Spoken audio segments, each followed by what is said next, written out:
Puis l'inquiétude, là, je peux vous dire, ça se transmet pas mal plus vite que n'importe quel microbe. La peur, là, c'est une très mauvaise conseillère. Puis la peur, là, elle fait faire des affaires qui n'ont pas de crise de bon sens. Mais c'est humain. Je ne peux pas dire que ces gens-là sont fous. Ils sont juste normaux. C'est la peur qui fait ça. Mais la peur, c'est une épidémie. Et dès le premier point de presse, je vous l'ai dit qu'on allait vivre une épidémie de peur. Et c'est ce qu'on est en train de vivre.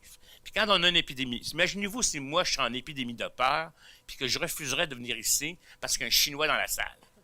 Là, je donne des gros exemples, j'exagère la situation, mais c'est ça.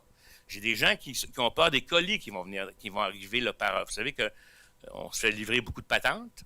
Beaucoup de patentes viennent de Chine. Hein? Excusez-moi pour le mot patente, mais d'objets, de vêtements, de souliers, etc. Mais les gens commencent à avoir peur, à savoir ce que je peux prendre le paquet comme s'il y avait de la poudre d'anthrax à l'intérieur. Là. On n'en est pas là. Je ne sais pas si vous comprenez tout ce que ça peut entraîner comme effet pervers. Je pense que nous, on doit être vigilants. Nous, on doit suivre la science. Nous, on ne doit pas poser nos actes sur la base d'hypothèses ou de scénarios là, qui font plaisir parce que c'est un thrill, là. Mais on n'est pas là, là. Moi, je trouve ça important. C'est pour ça que j'appelle à ce que le message passe à la population. Parce que je trouve ça plate qu'un enfant manque l'école actuellement ou n'est pas en garderie pour une raison où il n'y a pas de risque. En tout cas, s'il y a un risque aujourd'hui, là, il y en avait un la semaine passée, l'année passée, puis il y a 2 ans, là, par rapport aux gens qui avaient le rhume dans la population. On n'est pas là, là. Mais j'espère que vous allez répéter mon message. Pas parce qu'on veut cacher, pas parce qu'on veut. Moi, là, je veux pas qu'il y ait de cas au Québec. Je vais tout faire jour et nuit avec mes équipes et le réseau de santé publique pour diminuer l'impact. On ne garantit pas qu'il ne va pas en avoir un qui va revenir, mais maudit qu'on va travailler comme du monde. Je veux vous le dire, là, inquiétez-vous pas, des masques, on va en avoir pour les établissements de santé. Là, on est en train, on prépare du stock pour pas qu'on se retrouve avec pas de masques dans les hôpitaux, etc. Si un jour, là, le masque devient l'instrument salvateur, on va en faire des réserves et on va en distribuer. Mais il nuit actuellement. Les pharmaciens le disent probablement, mais les gens ont peur.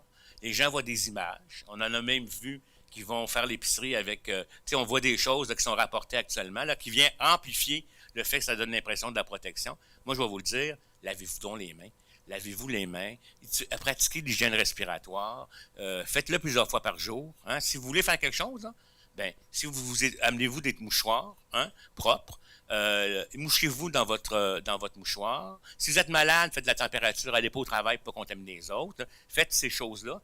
On est, on va vous dire, techniquement, là, pour la population, on est habitude comme d'habitude. Pour nous, on est en système de veille et de préparatoire. Pour empêcher que ça change. Mais pour la population, là, c'est allez-y comme d'habitude.